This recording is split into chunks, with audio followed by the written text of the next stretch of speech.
2024 के लोकसभा चुनाव को लेकर सभी पार्टियों ने कमर कस ली है। एक और जहां सत्ता में बैठी पार्टी अपने साथ छोटे दलों को शामिल कर खुद को मजबूत कर रही है, वहीं दूसरी तरफ विपक्षी पार्टियों ने एनडीए को हराने के लिए एकजुट होकर 2024 लोकसभा चुनाव के लिए गठबंधन तैयार किया है, जिसका नाम रखा है इंडिया। लेकिन अब यही गठबंधन 2024 के लोकसभा चुनाव से पहले हो रहे 5 राज्यों के विधानसभा चुनाव में टूटने के कगार पर आ गया है।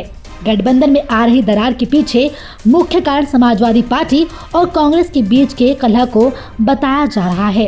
आपको बता दें, एक और जहां सपा प्रमुख अखिलेश यादव कांग्रेसी नेताओं पर धोखा देने का आरोप लगा रहे हैं, वहीं इन सब के बीच अब बीजेपी नेता और केंद्रीय गृह राज्य मंत्री नित्यानंद राय ने भी सपा प्रमुख अखिलेश यादव के समर्थन में उतरते हुए कांग्रेस पर हमला किया है।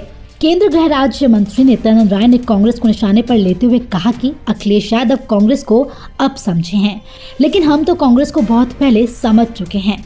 कांग्रेस को कभी भी शांति, एकता, संप्रभुता, समृद्धि या लोगों के कल्याण की परवाह नहीं थी। कांग्रेस ने हमेशा लोकतंत्र की हत्या करने की कोशिश की है।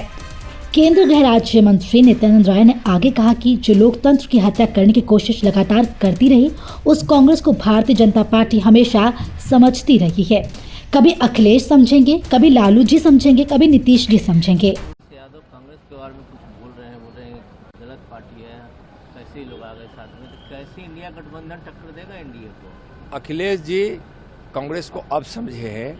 हम लोग तो कांग्रेस को बहुत पहले से समझ रहे हैं, जिसके कारण देश का बंटवारा हो गया, जिसके कारण देश में गरीबी बढ़ी और जिसके कारण देश में हमेशा कहीं न कहीं नफरत का माहौल रहा।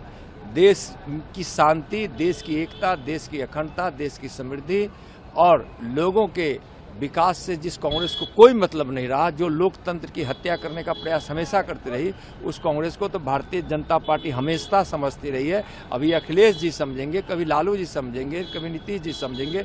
देश समझ चुका है, वो लोग विलंब से समझ रहे हैं। फिलहाल के इस वीडियो में इतना ही। वीडियो पर आपकी क्या राय है? अपनी राय हमें कॉमेंट कर जरूर बताएं। इसी तरह की खबरों के लिए देखते रहें सहारा समय डिजिटल।